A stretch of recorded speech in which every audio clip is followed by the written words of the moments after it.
Have you ever been in one of those arguments where you've got all the facts, all the logic, everything on your side, and it just doesn't matter? It's that incredibly frustrating feeling like you're hitting a brick wall. Well, it turns out there's an ancient story that holds the key to figuring out exactly what's going on.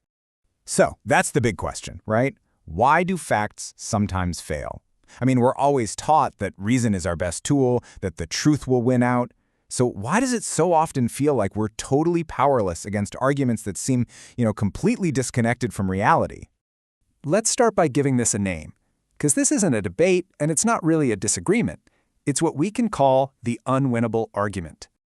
And you know this feeling. You lay out your points so clearly, so rationally. You stay calm, but it feels like you're speaking a totally different language. And that's because the other person isn't there to find the truth with you. They're just there to win.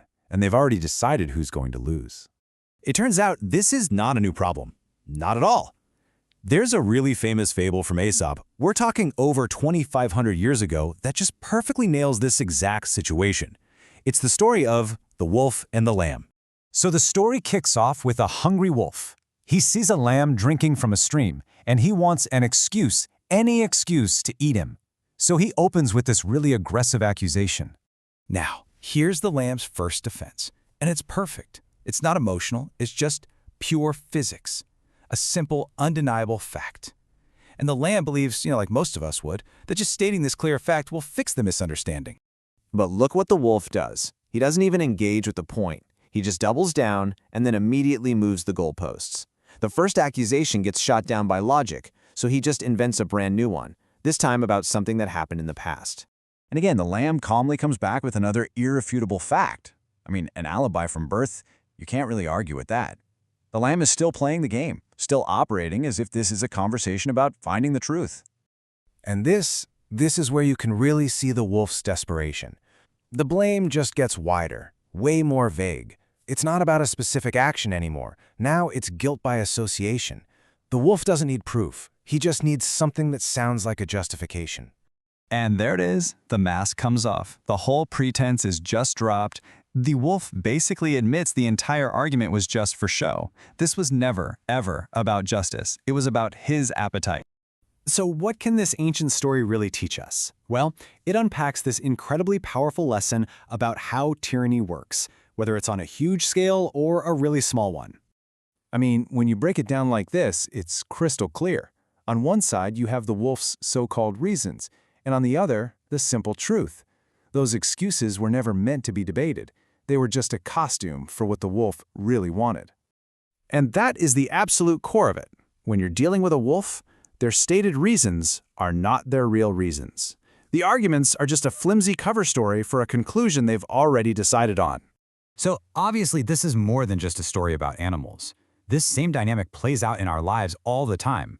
Let's talk about how to spot this exact pattern in the world around us.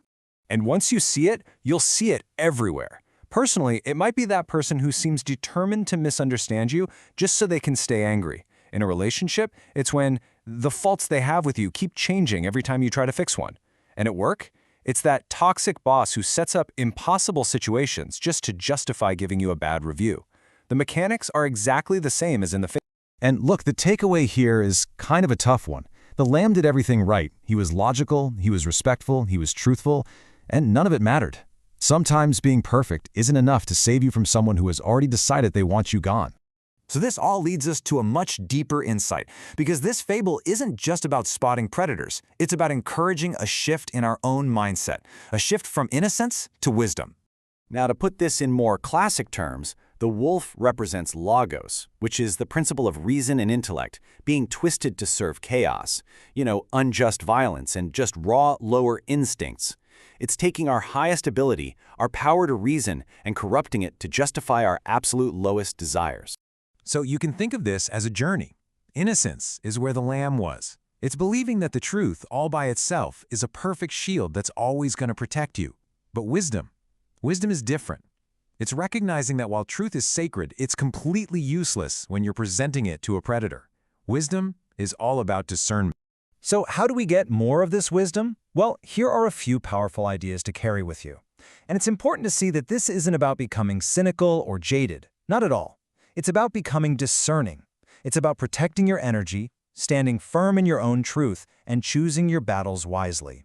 And if there's one thing to take away from all this, it's this. Never, ever mistake a predator's excuse for a genuine grievance. An excuse is just a tool they use to get what they already want. A genuine grievance is a call for a real solution. Learning to tell the difference isn't just smart, it's a form of survival. So the question to leave you with is this: what wolves are you trying to reason with?